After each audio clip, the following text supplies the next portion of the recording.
Welcome back to the deep dive. Before we even jump into the numbers today, I need to mention that this deep dive is brought to you by AI Opportune. Yeah, a great resource. Absolutely. Look, we are going to be getting into some incredibly heavy challenges facing founders and security teams today.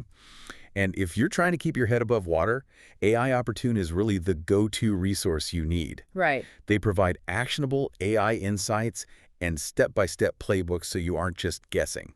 So if you want to survive the shifts we're unpacking today, you really should subscribe to them to stay ahead. I'd highly recommend it, yeah. All right, so let's get into it.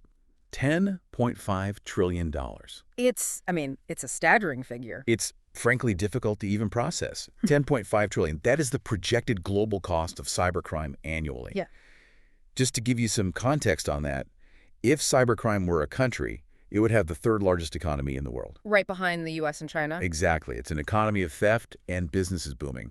It is, and I think what's really scary is that we aren't talking about some distant future projection anymore. We are talking about right now. Right. It's Tuesday, February 2026.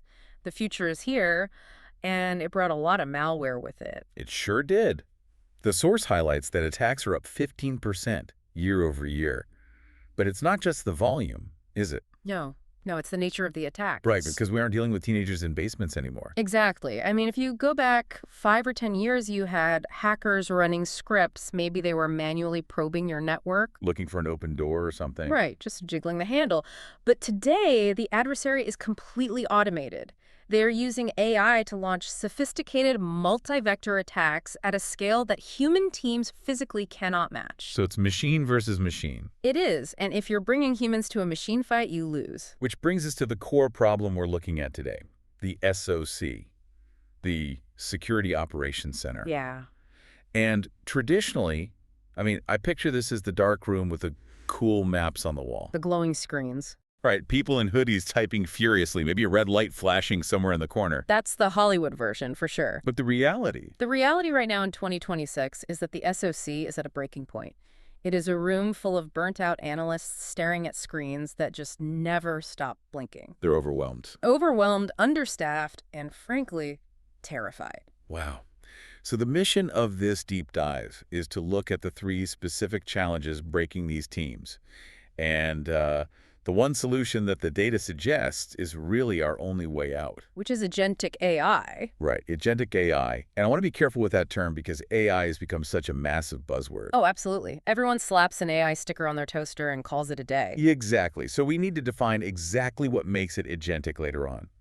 But first, let's look at the first challenge pushing these teams to the brink. The source calls it the noise floor. Yeah, which is an audio engineering term originally, but it applies perfectly to security. It's about volume. The data shows the average enterprise is now facing over 3,000 alerts per day. 3,000. Just think about the logistics of that for a second. Let's say you have a decently sized team of 5 analysts. Okay. That means they need to process 600 alerts each. Every single day.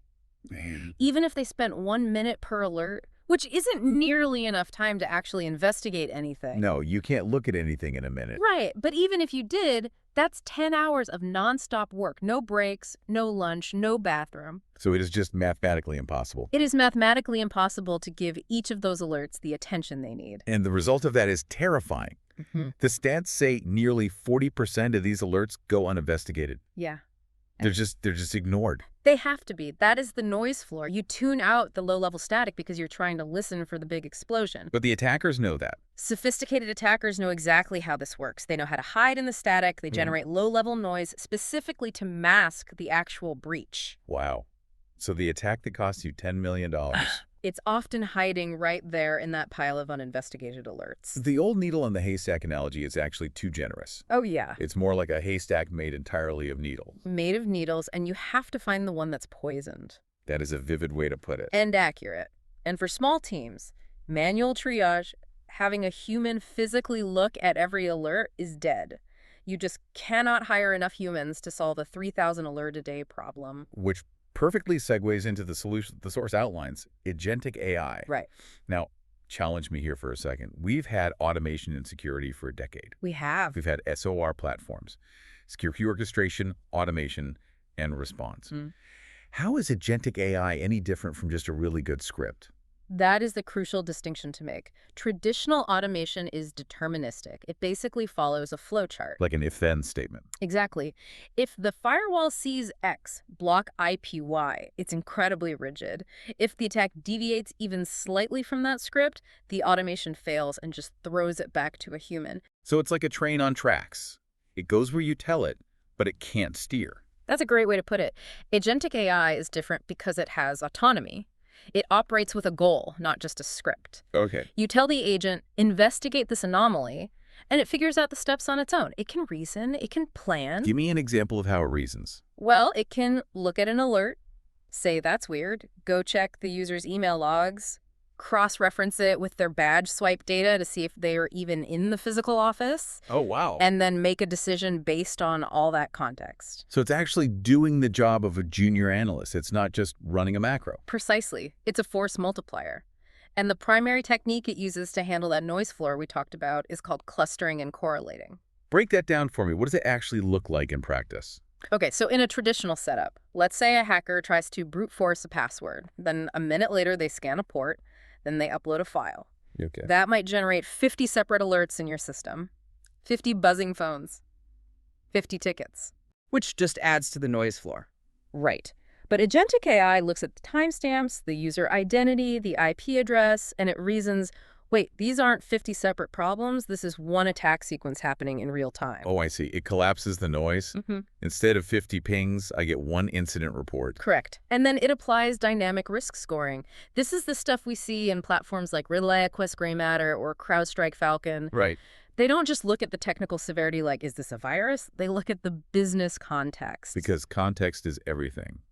A virus on the guest Wi-Fi in the lobby is annoying, but a virus on the CFO's laptop is a catastrophe. Exactly. The AI asks, does this user have admin privileges? Is this server currently hosting customer data? And it weighs all of that. Instantly. A human analyst takes 20 minutes to gather that context. They have to log into different systems, check spreadsheets, ping someone on Slack. And the AI. The AI does it in milliseconds. And the payoff for this. I'm looking at the ROI numbers from the source, and they are significant. The goal for 2026 is for AI to handle 60% of the SOC workload. Which is massive. It is. Yeah. It effectively doubles the size of your team without hiring a single person. Yeah. And it's not just about the workload, it's about speed. The data shows AI-driven systems are identifying breaches an average of 80 days faster than manual methods. 80 days. That's nearly a quarter of a year. It's huge. That's the difference between catching a burglar on your front porch and finding them living in your attic 3 months later. And financially, that speed translates directly to savings. The report estimates it reduces potential breach costs by nearly $1.9 million per incident. Incredible. So we solved the noise problem, but that leads us directly into the second challenge. Because even if we clear the clutter, the bad guys are moving faster than ever. Right. So challenge number 2, the need for speed. Or what we call machine speed attacks. I was reading about the vulnerability explosion in the source material. We are expecting over 34,000 new vulnerabilities, what they call CVEs, in 2026 alone. Yeah. That's a 21% increase. Yeah. But the scary part isn't the number of bugs, is it? It's how fast they're exploited. Absolutely.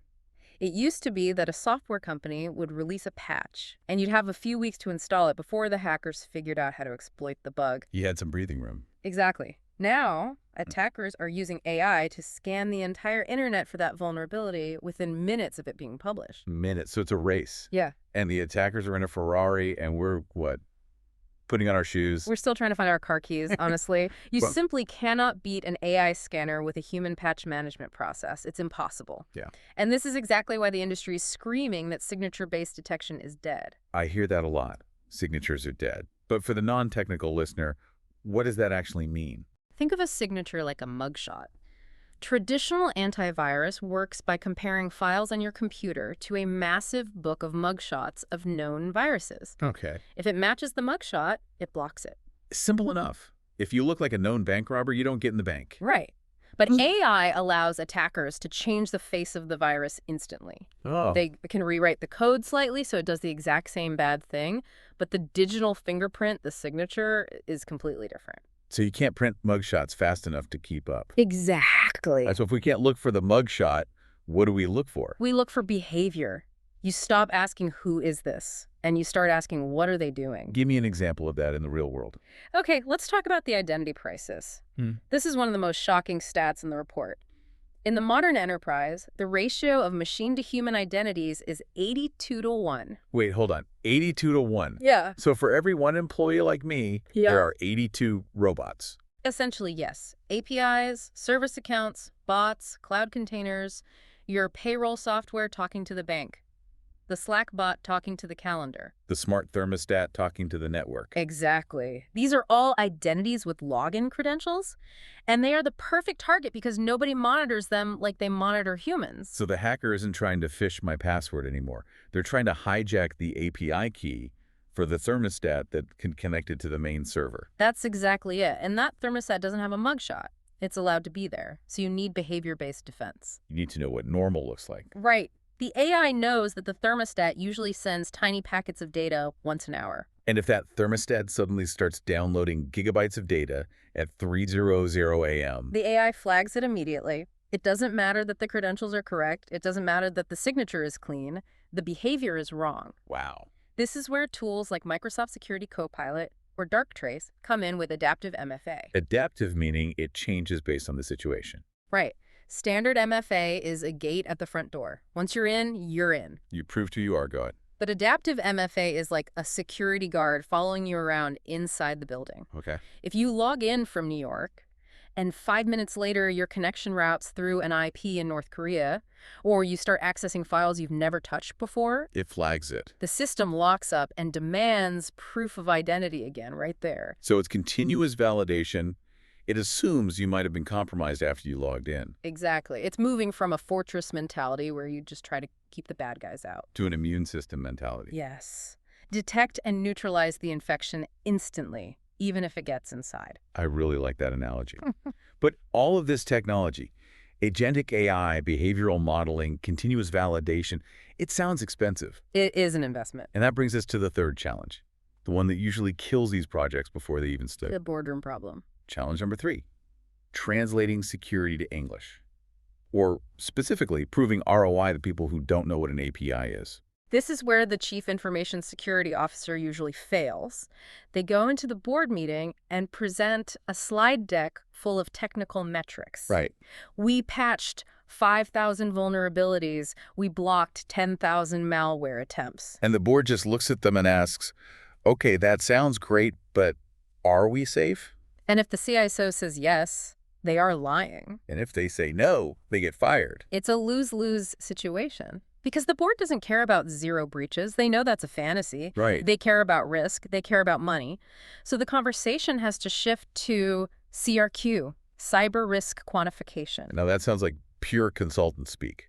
Cyber risk quantification. What does that actually look like in practice? It's about putting a dollar sign on the problem. Okay. Instead of saying, we have a SQL injection vulnerability, which means nothing to a CEO, you say, we have a risk exposure of $5 million in our payment processing system. Okay, that gets my attention immediately. But how do you get that number? Are we just guessing? No, it's calculated. We use something called attack path simulation. What's that? AI tools simulate thousands of breach scenarios against your actual network. They essentially play war games continuously, Trying to break in. trying to find the path of least resistance to your crown jewels, your customer database, your IP. So it's not theoretical at all. It's saying we ran the simulation and 80% of the time the AI broke in through this specific server. Exactly. And then platforms like RiskLens take that probability and map it to financial loss. Oh. So now you go to the board and say, this vulnerability could cost us $5 million. It costs $100,000 to fix it with this new AI tool. That's not a security request anymore. That's just an investment decision. It's basic math. Precisely. You stop being a cost center, the department that just spends money, and you start being a risk management partner. You're saving the company money by preventing losses. And there is actually some good news in the data to back this up. We aren't just throwing money into a black hole here. No, we aren't. In 2025, the global average mean time to identify MTTI dropped to 181 days. Which is still a long time, let's be honest. Yeah. 6 months. It is, but it's a 9-year low. Wow. And the data explicitly correlates that drop with AI adoption. The companies using these agentic tools are finding the bad guys faster. The curve is finally bending in our favor. That is genuinely good news. So we've covered a lot of ground today. We have the noise floor, the speed of attacks, and the boardroom ROI. Right. The source material wraps this all up under a concept called a hybrid intelligence model. This is the synthesis of everything we've talked about. It's the realization that humans alone are insufficient, but AI alone is dangerous. You need both. Let's look at the comparison they make between the legacy SOC and the 2026 SOC. It's pretty stark. It's night and day. In the legacy model, triage was human-led. It was slow, error-prone, and it led to massive burnout. And the new model? In the 2026 model, triage is AI autonomous. It's instant and infinitely scalable. And for response. Legacy was manual playbooks, literally binders or PDFs that tell you what to do. The new model is agentic. The AI reasons through the problem and adapts on the fly. And the metric for success. We move from incident counts, essentially just saying, look how busy we are, to risk reduction, saying, look how much value we protected. The quote that really stood out to me from the stack was this: the most resilient startups won't have the largest security teams, they will have the smartest. That is the ultimate takeaway. We are moving away from the army of analysts. Right. The hybrid intelligence model uses AI to handle the groundwork, the sifting, the sorting, the initial response. That frees up the human analysts to do what humans are actually good at. Which is what? If the AI is doing the reasoning and the planning, what's left for us? High-level strategy, creative problem-solving, understanding business logic. Context. Exactly. The AI might know that a server is acting up, but it doesn't know that the server is acting up because the marketing team just launched a massive campaign in Brazil. Right. Humans provide the nuance. Humans provide the context that just isn't written in the logs. So it's not about replacing the human, it's about giving the human his suit of armor. Or maybe a really smart exoskeleton. Exactly. It prevents the human from being crushed by the sheer weight of the data. Well, this has been a massive download. Let's recap the 3 big fixes for everyone listening before we let them go. Sure. Fix number 1. The noise floor. You cannot solve alert overload with more people. You need to move from basic automation to agentic AI. Systems that can cluster, correlate, and autonomously investigate incidents to filter out the noise. Right. Fix number 2, the need for speed. Attackers are moving at machine speed. Signatures are dead. You must adopt behavior-based defense. Watch what the identity does. Especially those non-human identities, and use adaptive MFA to stop them when they start acting weird. And fix number 3. The boardroom. Stop talking about bugs. Start talking about cyber risk quantification. CRQ. Right. Use simulation data to show the board the dollar value of the risk and the ROI of the solution. Simple, actionable, and frankly, vital if you want to be in business in 2027. Absolutely vital. Now, before we sign off, we always like to leave you with a provocative thought, something for you to chew on.